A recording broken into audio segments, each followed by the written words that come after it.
Hello everyone, my name is Rebecca and welcome back to another episode of TJLC Explained. Today I'm going to be discussing the third episode of BBC Sherlock, The Great Game. Before Series 3 aired, this was tied for my favorite episode along with A Study in Pink. Part of that was the case. To date, this is probably still my favorite case of the entire show, but it was mostly for the emotional journey Sherlock goes on in this episode. Even before Series 3, I loved that Sherlock starts this episode pretending not to care, but by the end of the episode he ends it realizing that he does care very much, if only under extreme threat. That's actually strikingly in line with his in-canon characterization, which leads me to the title of the episode. I'm going to talk about Holmesian history, just for a moment, because the title makes it almost impossible not to. The Great Game is one of the few episodes not to be named for the title of a story or an in-canon reference, but rather a tradition carried out by Holmes fans of trying to explain away the inconsistency in the canon and discover the truth. This is done by assuming that Sherlock Holmes and John Watson were real historical figures, and that the inconsistencies exist for an in-canon reason. This process is known by many names, including the Holmesian game, the Sherlockian game, and,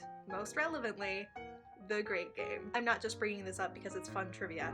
Like you'd expect, Mark Gatiss had a reason for picking this as the title of the episode. This episode is all about discovering the truth of who Sherlock is, whether the person seeking out that truth be the audience, John, Moriarty, or even Sherlock himself. And the climax of the episode reveals the answer. By the end of the episode, everyone involved gets a glimpse of the great heart behind the great brain. But I'll get back to that later. The title The Great Game is relevant for another reason as well. It isn't just the truth about Sherlock, but the truth about the relationship between Sherlock and John and what they mean to each other. The relationship is strained more in this episode than any other so far, but by the end of the episode, that comes to a resolution as well. The easy domesticity that John and Sherlock share in the next series wouldn't be possible without the understanding that John and Sherlock come to by the end of The Great Game. But for now, back to the beginning of the episode. To preface my discussion, I want to make one thing very clear. Sherlock is not at any point sympathetic for Moriarty. He never wants to join him, and more than anything, he feels that he should be brought to justice. This is for people who think Sherlock wants to be like Moriarty or even be with Moriarty. Mark Gatiss, the writer of the episode, wanted to make that clear too. That's why the first scene is included, to show us exactly how Sherlock feels about murderers coming to him for help. When we get back to the hotel, we end up having a bit of a ding-dong, don't we? Sherlock probably knows from the second he enters the room that the man is guilty of killing his wife. He easily manipulates him to see how quickly he loses his temper, and walks away when he's proved that point to himself. Taught you how to cut up a beast. Yeah, well, then I've done it. Did it? Did it? Stabbed her! Over and over and over, and I looked down and... Hey, you've got to help me, Mr. Holmes. Everyone says you're the best. Without you, I'll get hung for this. No, Mr. Pierrick, not at all. Hanged? Yes.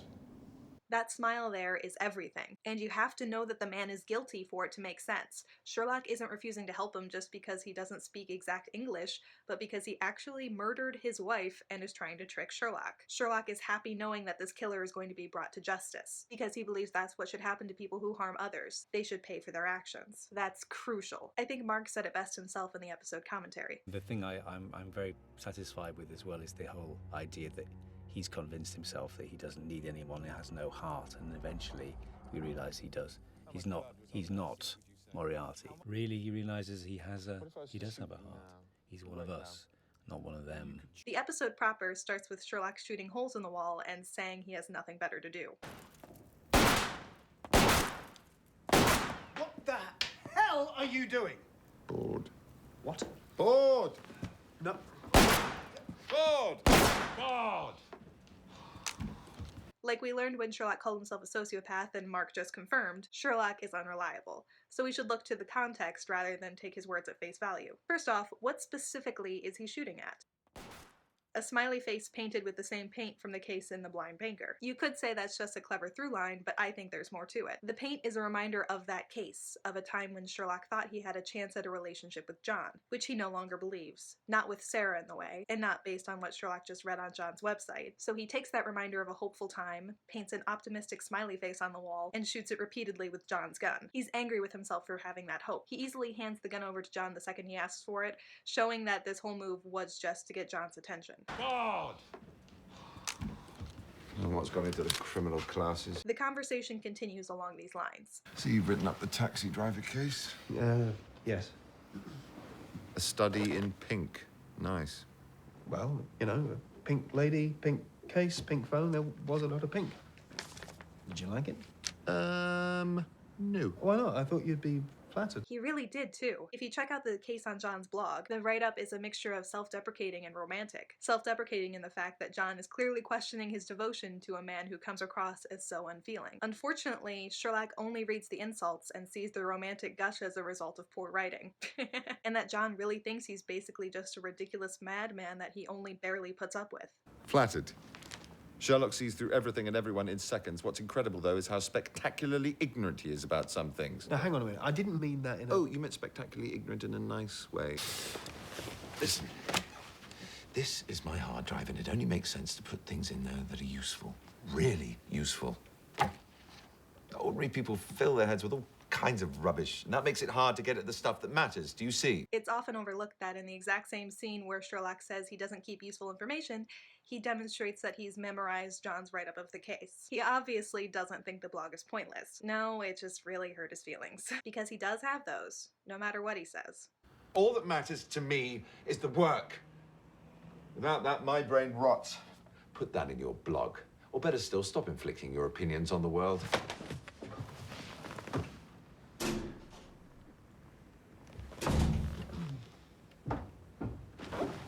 Where are you going? Out. I need some air. Oh, sorry, love. Look at him curling up in a ball. That is the tiniest, poutiest little thing I've ever seen. Mrs. Hudson picks up on what happened the second she gets back. Sherlock, as always, doesn't deny her assumption. Instead, he goes to the window to sadly stare at John walking away. You two had a little domestic?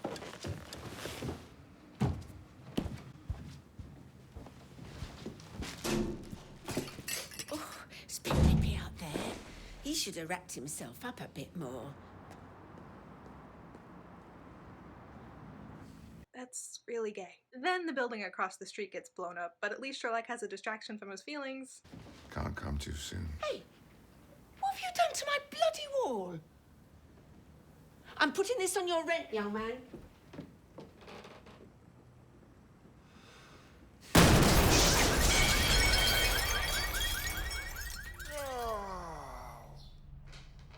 The biggest takeaway from the next scene is that John is not sleeping with Sarah. He doesn't even feel comfortable enough for her to set up the air mattress for him. That's what a lilo is, by the way. Instead, he kips on the uncomfortable sofa the same way you would when you were trying not to bother a friend. Not how you'd act with your serious girlfriend. Morning.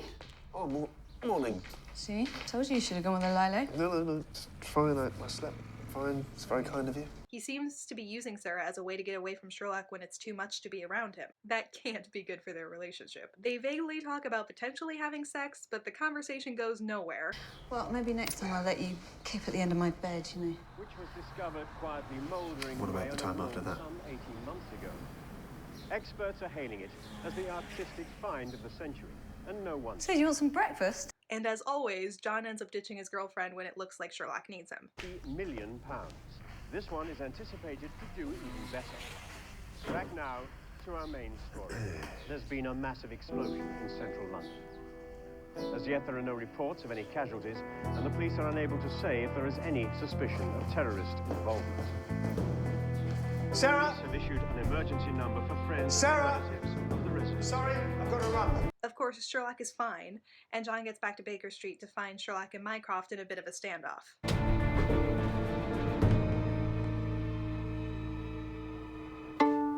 John? I saw it on the telly. You okay? Me? What? Oh, yeah, fine. Gas leak, apparently. I really enjoy that in an episode where at first glance it appears that Sherlock is being completely heartless. He's actually doing some of the most relatably human things, like pretending he won't help his brother just to irritate him. I can't. Can't. Stuff I've got on is just too big. I can't spare the time. Never mind your usual trivia. This is of national importance. How's the diet? Fine. That is tiny. Mycroft is already relying on John to help him get through to Sherlock. Perhaps you can get through to him, John. What? I'm afraid my brother can be very intransigent. We get the first evidence in this scene that Sherlock has been playing second fiddle to his brother throughout his life. How's Sarah, John? How's the lilo? Sofa, Sherlock, it was the sofa. Oh, yes, of course. Mycroft tries to bring John onto his side by explaining the case, but John gives him just as much snark as his brother, which pleases Sherlock. Andrew West, known as Westy to his friends, civil servant, found dead on the tracks at Battersea Station this morning with his head smashed in. Jumped in front of a train? It seems the logical assumption. But? But? Well, you wouldn't be here if it was just an accident. The MOD is working on a new missile defense system. The Bruce Partington program, it's called. The plans for it were on a memory stick. That wasn't very clever. John knows to place himself on Sherlock's team when it comes to Mycroft, because that's what husbands do. As soon as Mycroft leaves, though, John is questioning why Sherlock wouldn't take the case. Why'd you lie? You got nothing on. Not a single case. That's why the wall took a pounding. Why did you tell your brother you were busy? That isn't why. John, has it occurred to you that Sherlock lies? A lot? Well, it must a little, since John seems to pick up on Sherlock's emotional reason for turning Mycroft down. Why shouldn't I? Oh. Nice. Sibling rivalry. Now we're getting somewhere. John's honestly just trying to understand where Sherlock is coming from, because he has no idea that Sherlock is so emotionally vulnerable or pining after him. Personally, I wonder what Sherlock and Mycroft talked about other than the case to put Sherlock in such a sour mood. Sherlock gets a call from Lestrade and asks John to join him. John seems surprised, probably assuming after last night that he was back to being shut out from the cases. But Sherlock accepted that he needs John when John was kidnapped in the last episode, and tells him as much. Sherlock Holmes? Of course. How could I refuse? Lestrade, I've been summoned. Coming? Yeah, if you want me to. Of course. I'd be lost without my blogger. I hate them. They go to Scotland Yard, where they're told that the explosion across the street wasn't an accident, but was intentionally done by someone trying to send a message to Sherlock. That explosion... Gas leak, yes? No. No. No, it made it look like one. What? Hardly anything left of the place, except a strong box. A very strong box, and inside it was this. You haven't opened it? It's addressed to you, isn't it? We've x-rayed it, it's not booby-trapped. How reassuring. Sherlock notices something very interesting about the envelope. She used a fountain pen, Parker Duofold iridium nib.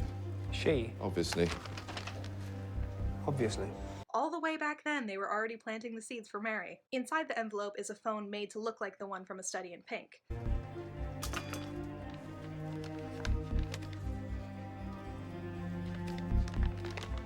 But that's the phone, the pink phone. It's an interesting choice for Moriarty to use a relic from Sherlock's first case with John in an attempt to win him over, because that's definitely what's happening. Moriarty is gay and attracted to Sherlock, as will be demonstrated throughout the episode. But then again, Moriarty probably already suspects Sherlock's feelings for John. We also get a glimpse in this scene of why Sherlock might be upset by what John wrote, or at least the reason John is going to believe. What, from A Study in Pink? Well, obviously it's not the same phone, but it's supposed to look like... Study in Pink? You read his blog? Of course I read his blog, we all do. Do you really not know that the Earth goes round the sun? John thinks Sherlock is worried that people will think he's stupid or wrong. Little does he know. The phone contains the photo and a message with 5 pips. What the hell are we supposed to make of that? An estate agent's photo and the bloody Greenwich pips? It's a warning. A warning? Some secret societies used to send dried melon seeds, orange pips, things like that. 5 pips.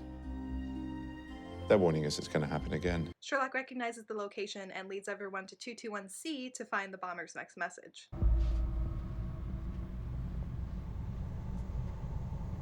Shoes. He's a bomber, remember?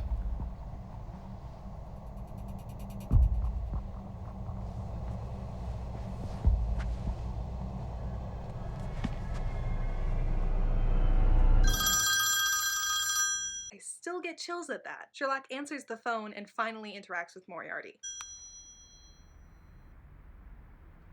Hello. Hello. Sexy. Who is this?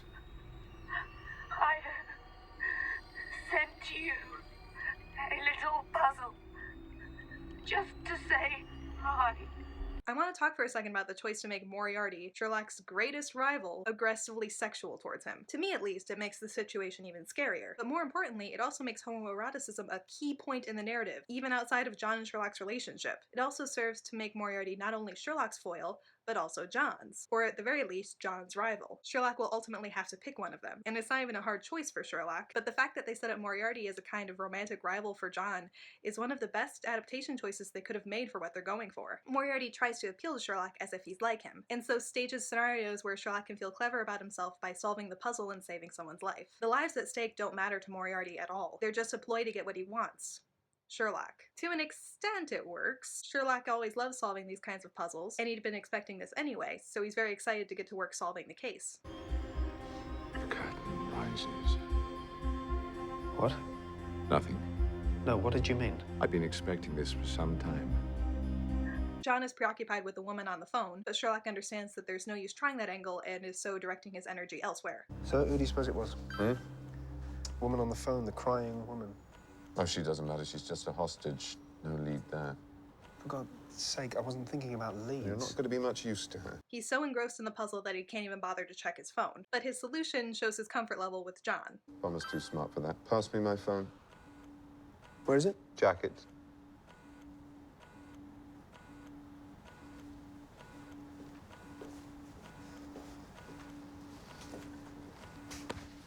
Careful.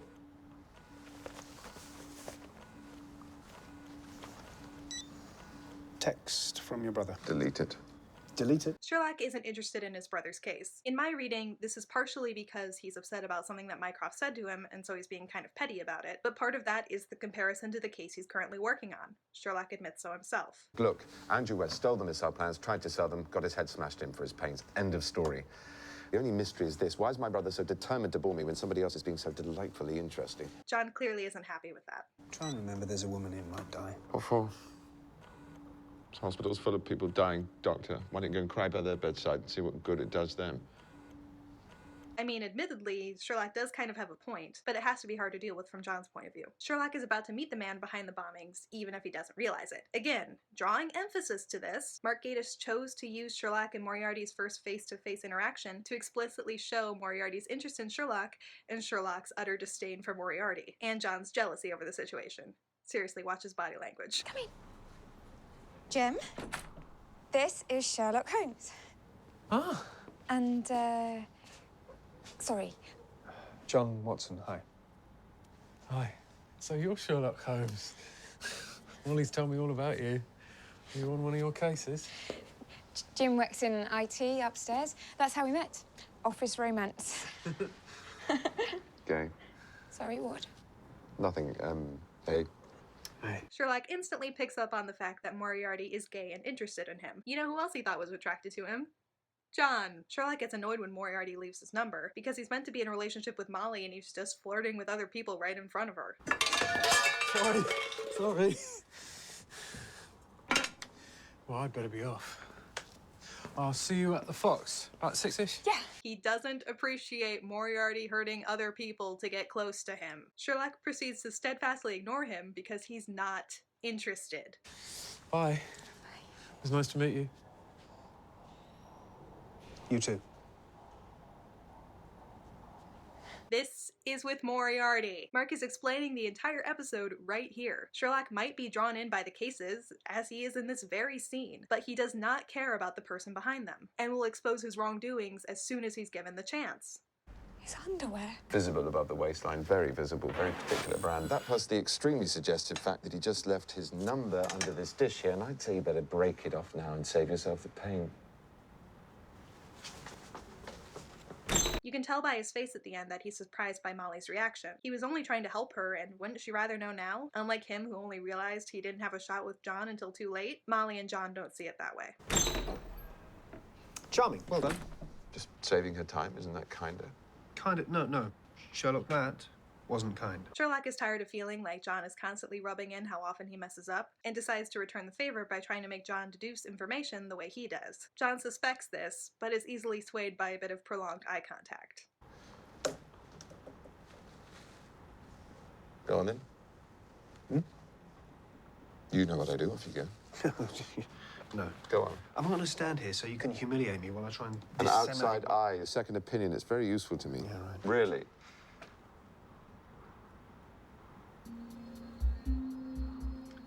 Even though Sherlock's intent was to one-up John, the lighting cues make it clear that he's won over by listening to John walk through what he sees. There are a lot of rainbows passing through his head. Oh, they're just a pair of shoes. Trainers. Good.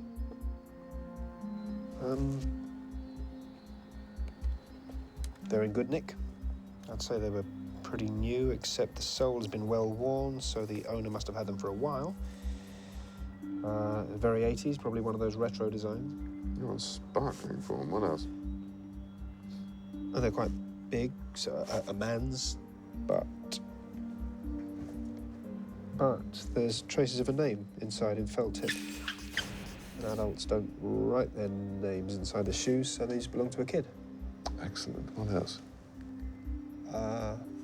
Sherlock explains the information that John left out, and by talking to John, makes a connection to a previous case. His first one. 1989, young kid, champion swimmer, came up from Brighton for a school sports tournament, drowned in the pool. Tragic accident. You wouldn't remember it, why should you? But you remember? Yes. Something fishy about it? Nobody thought so. Nobody except me. I was only a kid myself. I read about it in the papers. Started young, didn't you? The boy, Carl Powers, had some kind of fit in the water, but by the time they got him out, it was too late. There was something wrong, something I couldn't get out of my head. What? His shoes. What about them? They weren't there. I made a fuss. I tried to get the police interested, but nobody seemed to think it was important. He'd left all the rest of his clothes in his locker, but there was no sign of his shoes. Until now. I get so sad thinking about tiny Sherlock just trying to get the police to believe him, and they all just keep ignoring him. At least he gets to solve the case now. Mycroft keeps butting in with his case, and Sherlock passes it along to the only person he trusts. Look, he did say national importance. How quaint. What is? You are. Queen and country. You can't just ignore it. I'm not ignoring it. Putting my best man onto it right now. His best man. Mycroft briefs John on the case, although the details of that don't really come into play until much later. When John gets back to Baker Street, Sherlock has made a breakthrough on the case, and with that information they're both able to figure out a clue of the bomber's identity and save the first hostage. The killer kept the shoes all these years. Yes. Meaning? He's our bomber.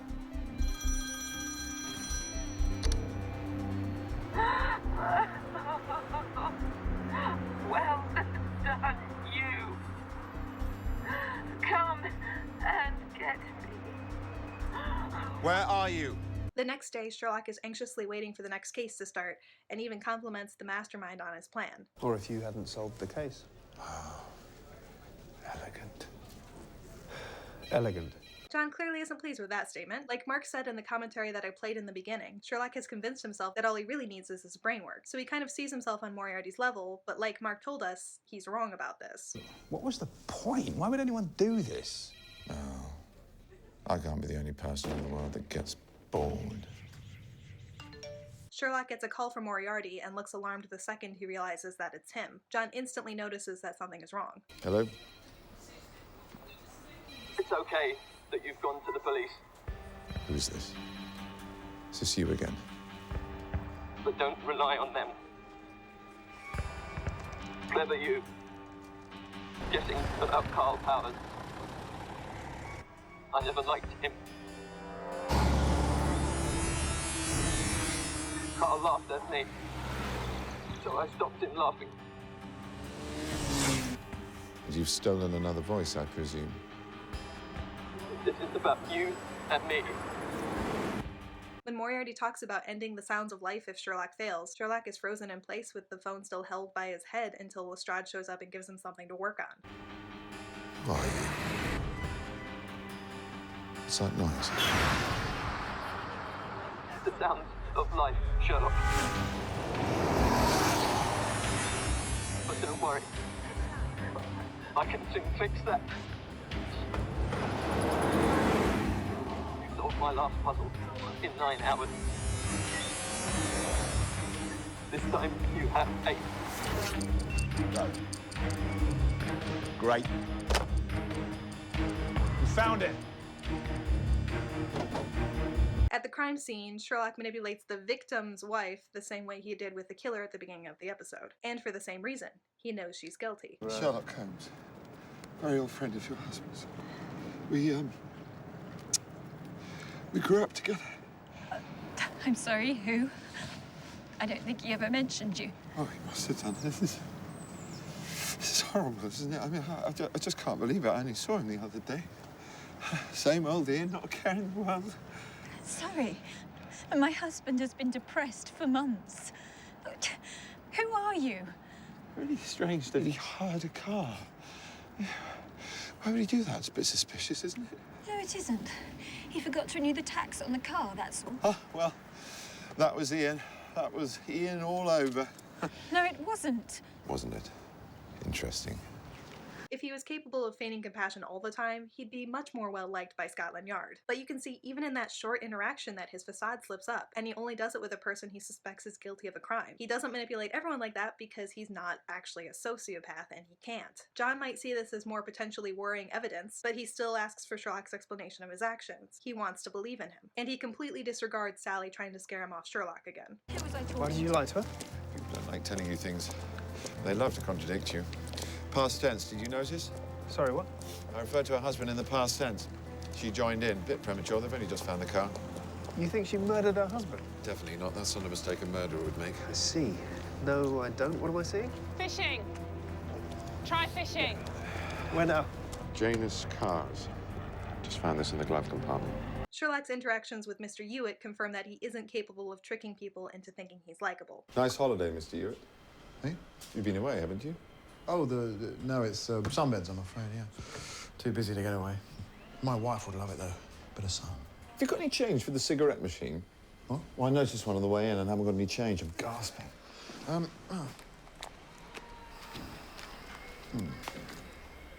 No, sorry. Oh, well. Thank you very much for your time, Mr. Hewitt. Been very helpful. Can we all take a moment to appreciate the sign? Nice.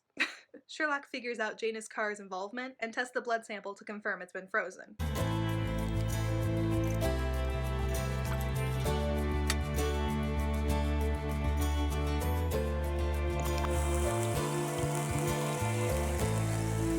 Sherlock gets another call from Moriarty, who isn't calling to give a clue, but instead to further press his advances. Hello. The clue's in the name. Janus Cars. Why would you be giving me a clue? Why does anyone do anything? Because I'm bored. We were made for each other, Sherlock. Sherlock thinks utilizing that might be a way to lure Moriarty out of hiding, which is why he challenges him to speak to him in person, but it doesn't work. And talk to me in your own voice. Patience. He looks troubled after he gets off the phone.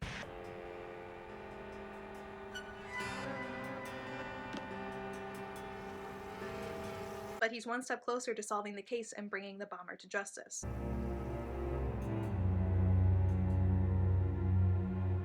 Sherlock's happy when he can save another hostage.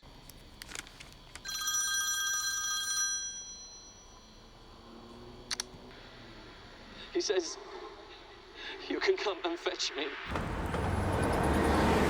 Help. Help me, please.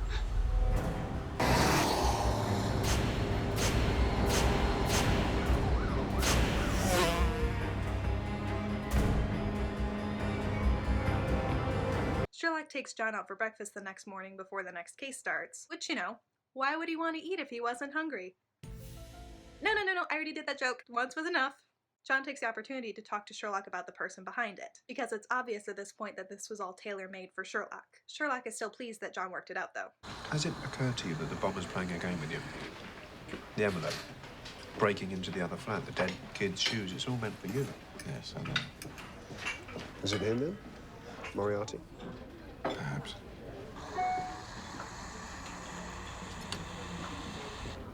I love that he turns the phone so that John can see it too. It's the little things like that, you know? It's lucky that Sherlock has John. Otherwise, he might not have worked this out, because he is spectacularly ignorant about some things. Lucky for you, I've been more than a little unemployed. What do you mean? Lucky for you, Mrs. Hampton and I watch far too much telly.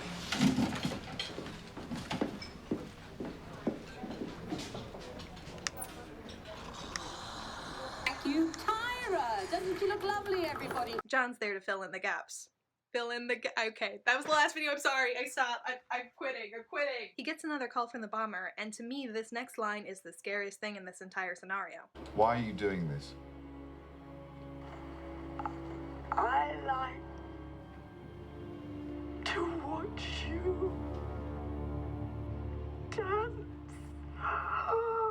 Like, Sherlock's staring at John for reassurance the whole time, and we know now that Sherlock actually does love to dance, and Moriarty probably knew that too, and it's really creepy. They go to the morgue, and Sherlock continues to involve John. John. Cut on her hand. It's deep, would have bled a lot, right? Yeah. The wound's clean. Very clean and fresh. How long would the bacteria have been incubating inside her? 8-10 days. The cut was made later. Moriarty's scheme is still kind of working because Sherlock is still fascinated by the cases. Listen, I'm cutting you slack here, I'm trusting you, but out there somewhere, some poor bastard's covered in Semtex and he's just waiting for you to solve the puzzle. So just tell me, what are we dealing with? Something new. Still, that isn't stopping him from trying to circumvent Moriarty's game and bring him to justice. He sends John to follow the Connie Prince lead, while he works on trying to get to the man behind it.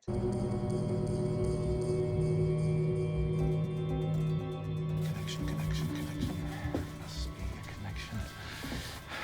Carl Powers, killed 20 years ago. The bomber knew him, admitted that he knew him. The bomber's iPhone was in stationery from the Czech Republic. First hostage from Cornwall, the second from London, the third from Yorkshire, judging by her accent. What's he doing? Working his way around the world, showing off? Moriarty figures out what Sherlock is doing and calls him to taunt him more and shortens the time limit. We were shown going into the scene that there were 8 hours left, and he shortens it to 3. You're enjoying this, aren't you?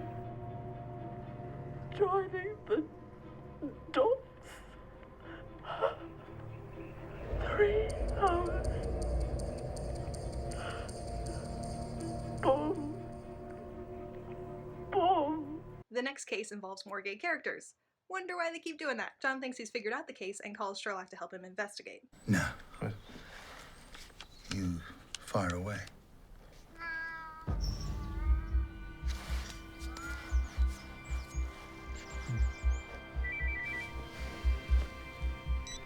John. Hi, look, get over here, quickly. I think I'm onto something. You'll need to pick up some stuff first. You got a pen? I'll remember. Sherlock, I thought you said you didn't remember anything you didn't care about. It's not about the case either. He's basically entirely worked that out at this point. He's just humoring John. It's kind of adorable. Shall we, You were right. The bacteria got into her another way. Oh, yes? Yes. What's going on? Actually, I think we've got what we came for. Excuse us. What? Sherlock. What? We've got deadlines. John's being all excited too. Like, this is one of the few light moments in the episode, and I'm just really fond of it. Yes. Oh, yes. You think it was the cat? It wasn't the cat. What? No, yes. Yeah, it is. It must be. That's how he got the tetanus into her system. It's poor stink of disinfectant. Lovely idea. Oh, he coated it onto the claws of her cat. Sherlock reveals that he's had the case mostly worked out from the very beginning, and John's reaction is a mixture of deeply impressed and annoyed that Sherlock let the woman stay in danger. Botulinum. Among other things, Raul de Santos was employed to give Connie her regular facial injections. My contact at the Home Office gave me the complete records of Raul's internet purchases. He's been bulk ordering Botox for months. Bided his time, then up the strength to a fatal dose. You sure about I'm it? sure.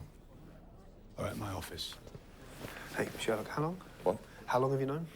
Well, this one was quite simple, actually. And like I said, the bomber repeated himself. That was a mistake. No, but shut. The hostage, the old woman. She's been there all this time. I knew I could save her. I also knew that the bomber had given us 12 hours. I solved the case quickly. That gave me time to get on with other things. Don't you see? We're one up on him. That is a good reason, and if he had saved the old woman, it might have paid off. But the woman starts to reveal a little bit of the bomber's identity and gets killed. Tell us where you are. Address. You are so... His voice... No. Tell me nothing about him. Nothing. Sounded so... soft. Hello? Sherlock? What's happened?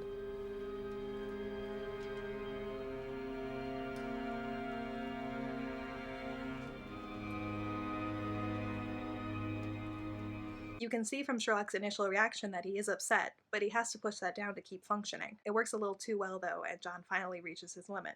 So why is he doing this, then? playing this game with you, do you think he wants to be caught? I think he wants to be distracted. I hope you'll be very happy together. It's extremely revealing that John uses that particular phrasing here. He's jealous. He thinks Sherlock can only be interested by someone like Moriarty. Sherlock, meanwhile, has no idea where John is getting that from.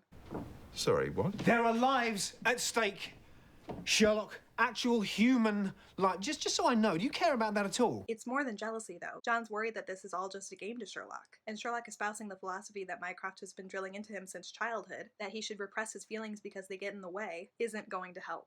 Will caring about them help save them? Nope. Then I'll continue not to make that mistake. And you find that easy, do you? Yes, very. Is that news to you? No. No. I've disappointed you. It's good. It's good deduction, yeah. Don't make people into heroes, John. Heroes don't exist, and if they did, I wouldn't be one of them. That's really telling for how Sherlock views himself. He doesn't think he's a hero, even though he's already described John as one. But you're a war hero. Sherlock proves his point to John in what I imagine is the same way Mycroft made it to him, by pointing out that John's feelings are keeping him from helping someone. Oh, you're angry with me, so you won't help. Not much cop, this caring lark.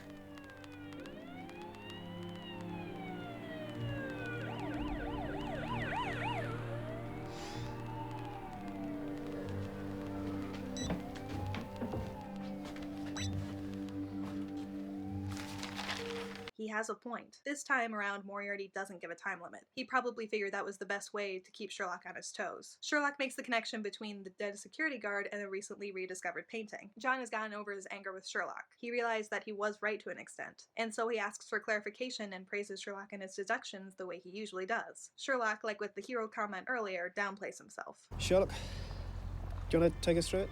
Inference the dead man knew something about it, something that would stop the owner getting paid £30 million. The pictures are fake.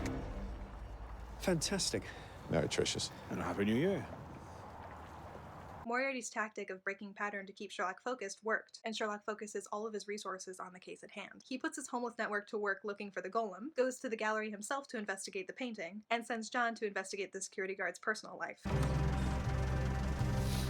No, I need you to find out all you can about the gallery attendant. Lestrade will give you the address. Okay. After investigating the security guard's apartment, John visits West's fiancée. He clearly sympathizes with someone seeing the good and loving someone who everyone else thinks is dangerous. Stranger things have happened. Westy wasn't a traitor. It's a horrible thing to say. I'm sorry. But you must understand, That's what they think, isn't it, his bosses? he was a young man, about to get married, he had debts. Everyone's got debts, and Westy wouldn't want to clear them by selling out his country. There's more subtle foreshadowing for Reichenbach here, too. He didn't steal those things, Mr. Watson. I knew Westy, he was a good man. He was my good man. That's just really sad. John and Sherlock eventually make their way to where the golem is hiding out, and Sherlock makes it a point to demonstrate that he is capable of caring about things outside of his work. Things like beauty, like the stars. Beautiful, isn't it? I thought you didn't care about things like Doesn't mean I can't appreciate it. That's just so sappy. Look at this. He's also happy to show off his plans to John, and excitedly waits for his reaction. Homeless network really is indispensable. Homeless network. My eyes and ears all over the city. Oh, that's clever. So you scratch their backs and... Yes. Even with the strain the situation has put on their relationship, they've already come to an understanding, and they still work better here than they did at any point in the last episode. Sherlock even thinks ahead to what John will need and brings his gun for him. Oh, shit. What? I wish I'd... Don't mention it. I hate them. They get distracted by that interaction and almost lose the golem, but John once again proves his worth by already having the next lead. No! Took us weeks to find him again. Or not, I have an idea where he might be going. What? I told you. Someone left Alex Woodbridge a message. There can't be that many Professor Cans in the book. God. They're only just too late and end up in a confrontation with the golem. Even with professional killers, John shows an ounce of mercy, which differs, say, from someone who, I don't know, shoots their friends when they offer to help them. Just hypothetically. Let him go, or I will kill you. More rainbow lights! Sherlock clearly finds John playing the hero role quite charming, and he's covered in the stars that Sherlock just called beautiful. Will kill you. Sherlock is covered in both too. I love the lighting cues in the show. I love them. The golem gets away, and Sherlock and John head back to the gallery to see if the painting has any more clues. Now that Sherlock has all the information he needs, Moriarty calls back and gives him a time limit. A very short one. Okay, I'll prove it. Give me time. Will you give me time? 10. It's a kid. Oh, God, it's a kid. What did he say? 10. 9. This countdown is giving me time. Sherlock realizes that the bomber would only be giving him a countdown if solving the case was possible, and manages to make the connection between the golem's victims and the painting, saving the young boy's life. Oh! On the planetarium, you heard it too. Oh, that is brilliant. That is gorgeous. 3. What's brilliant? What is? This is beautiful. Love this. 2. Sherlock! The Van Buren supernova. Please, there's somebody there. Somebody help me. There you go. Go and find out where he is and pick him up.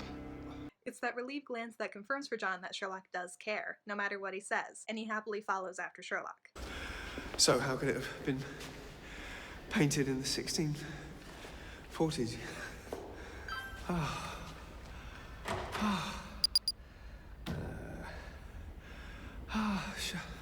Sherlock presses the gallery owner for information and finally gets confirmation for what he suspected all along, that the bomber is Moriarty.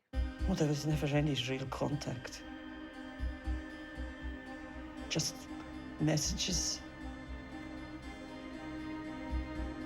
Whispers. And did those whispers have a name?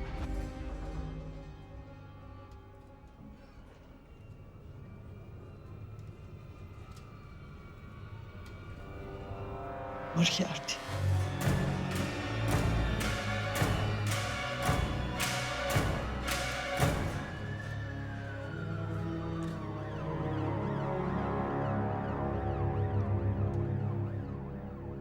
He doesn't even look happy that he was right, he looks worried. It's getting too serious now. We get more evidence of Sherlock caring when he's pretending not to, when it's revealed that Sherlock actually did want to solve the Andrew West case the entire time.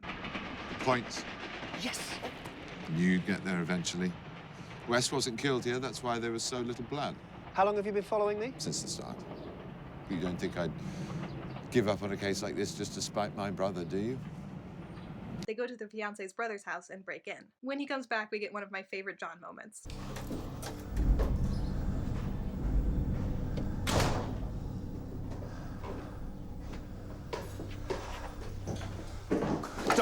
Don't. Like, seriously, don't try and mess with John. It's not gonna go well. They get the brother to admit his guilt and get the memory stick. Sherlock, thinking that Moriarty timed this to distract him from the missile plans, holds on to the memory stick so he has something to bargain with. There's a nice domestic moment back at Baker Street, but Sherlock's mind is clearly somewhere else. You giving Mycroft the memory stick yet? Yep. He was over the moon. Threatened me with a knighthood. Again. You know, I'm still waiting. For you to admit that a little knowledge of the solar system and you'd have cleared up the fake painting a lot quicker. Didn't do you any good, did it? No, but I'm not the world's only consulting detective. True. I won't be in for tea. I'm going to Sarah's. There's still some of that risotto left in the fridge. Milk. We need milk. I'll get some. Really? Really? And some beans, then? At this point, Sherlock believes that Moriarty has to be taken down at all costs, and that it's too dangerous to involve anyone else, even John. So he waits for John to leave and reaches out to Moriarty of his own accord, hoping to finally resolve this.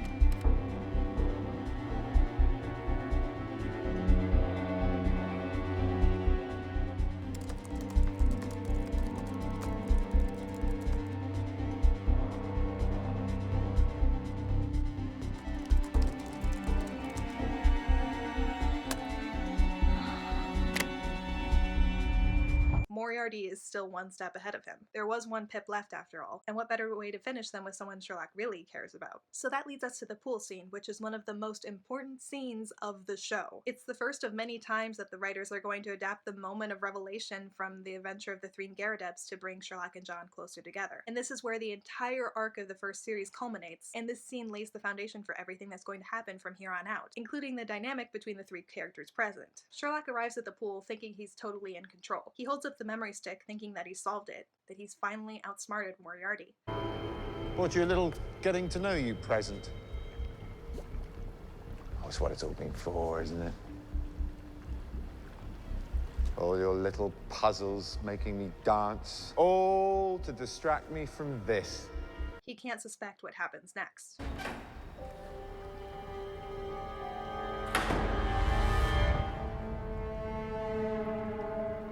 Evening. This is a turn-up, isn't it, Sherlock? John. What the hell? Bet you never saw this coming.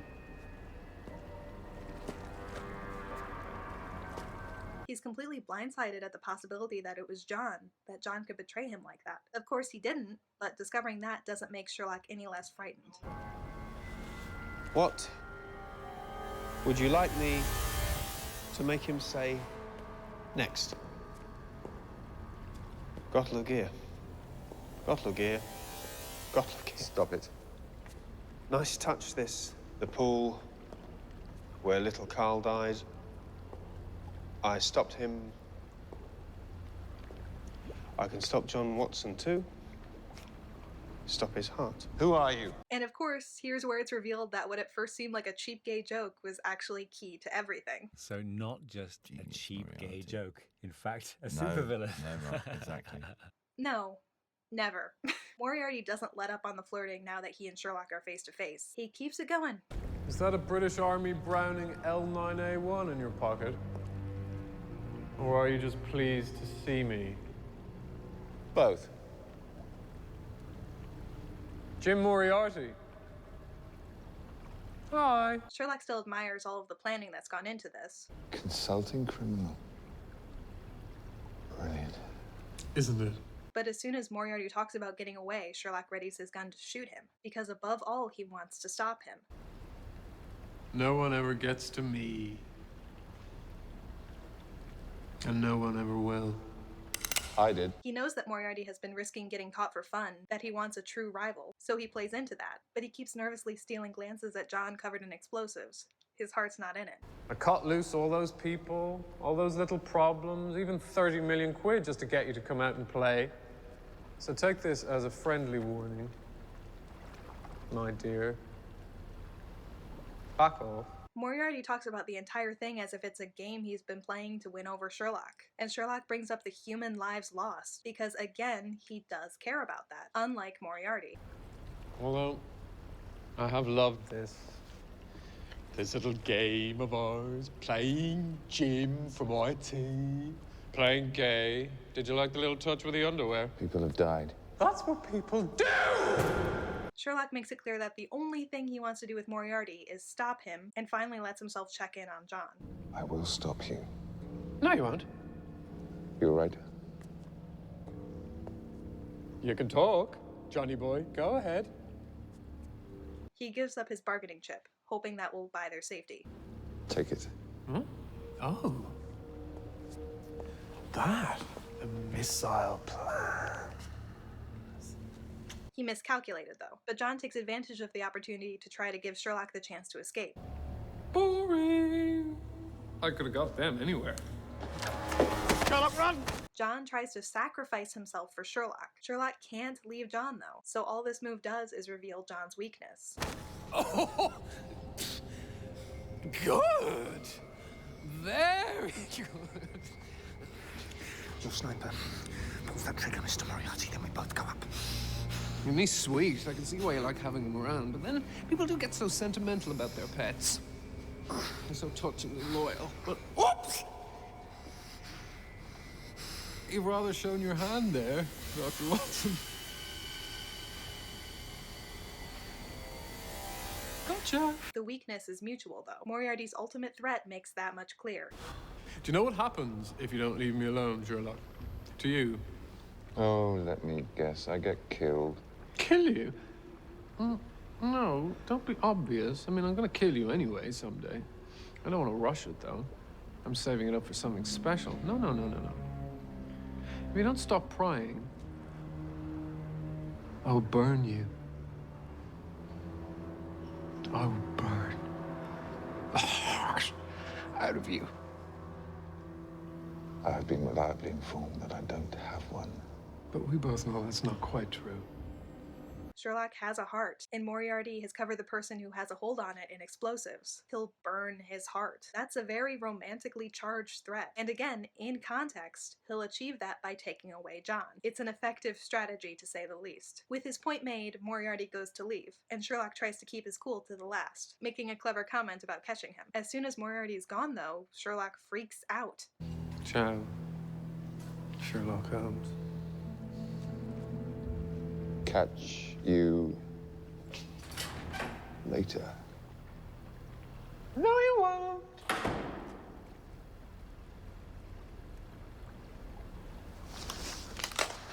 All right. Are you all right? Yeah, I'm fine. I'm fine. Sherlock. Sherlock!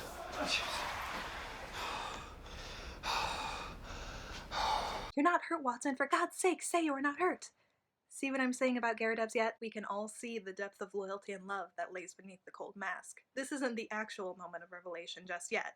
That's still to come. But right now, this is exactly what John needed to see, that Sherlock does deeply care for him. That unlike what he said in his write-up of A Study in Pink, Sherlock's response to finding him dead wouldn't be to say fascinating. He would be upset. Sherlock's not done being vulnerable. He tries to tell John how much he appreciates what he did.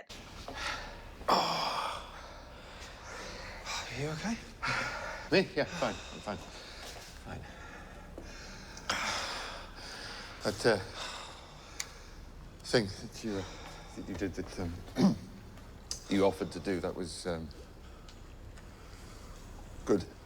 Because of what Moriarty said, John knows that offering to die for Sherlock was extremely revealing of his true feelings for Sherlock, that he loves him, and he thinks that Sherlock figured it out too, so he defensively tries to change the topic, even though Sherlock wasn't even close to figuring it out. Oh, glad no one saw that. Hmm? You ripping my clothes off in a darkened swimming pool, people might talk. Be with you, little else. No, not a sore subject at all. The snipers were watching this whole thing, and if you think Mary was one of them, which I wouldn't disagree with at all, it might be the reason that Moriarty comes back into the pool is that she saw that Sherlock and John were too close to figuring things out with each other, that they need to be distracted immediately. That, or Moriarty is just wishy-washy, but I like my theory better. Either way, Moriarty comes back in and places them in a deadly standoff. Sorry, boys! I'm so changeable. It is a weakness with me, but to be fair to myself, it is my only weakness. You can't be allowed to continue. You just can't. Sherlock sadly realizes that they have to die to stop Moriarty, and with a single glance and a nod, Sherlock and John agree to die together. Everything I have to say has already crossed your mind.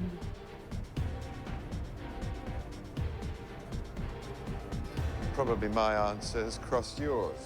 That, right there, is the last possible time I can excuse someone seeing this as a friendship story. There's already so much evidence that both of them feel something more, even in this scene. But going forward, dying together in a blaze of glory is usually the climax of these kind of male friendship arcs. That's the deepest this platonic bond can go. So what on earth is causing the tension in the rest of the show if they've already reached that point here? Narratively, it has to be something else. If what Moffat said in the commentary for A Study in Pink is true, and the top layer of subtext of the stories and the show is the greatest friendship of all time, this first iteration of Gyarados brings that level of the story to the highest point it can reach. So everything else from here goes beyond that, to those deeper layers of subtext. From here on out, there is no possible way to argue that this story exists for any other reason than to develop the romance between John and Sherlock. And from this scene, we know that Moriarty and the people working with him are going to do everything in their power to keep them apart in order to destroy Sherlock.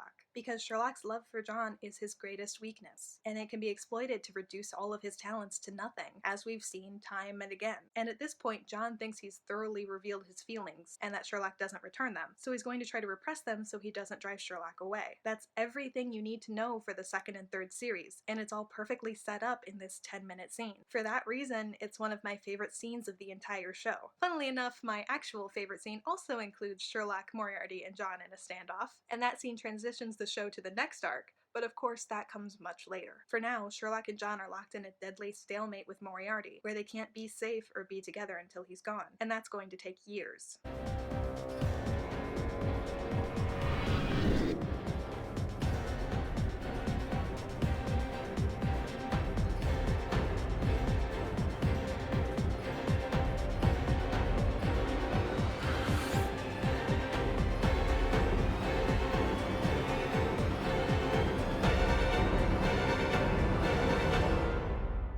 that's my analysis of The Great Game. I hope you enjoyed this episode of TJLC Explained. I'd like to thank my faithful beta Stacy for editing this for me. I seriously recommend checking her out. I'll be getting to that guy next week, and I'll also be doing another small bonus video before I move on to the second series. So I hope you're looking forward to those, and until next time, get ready to believe.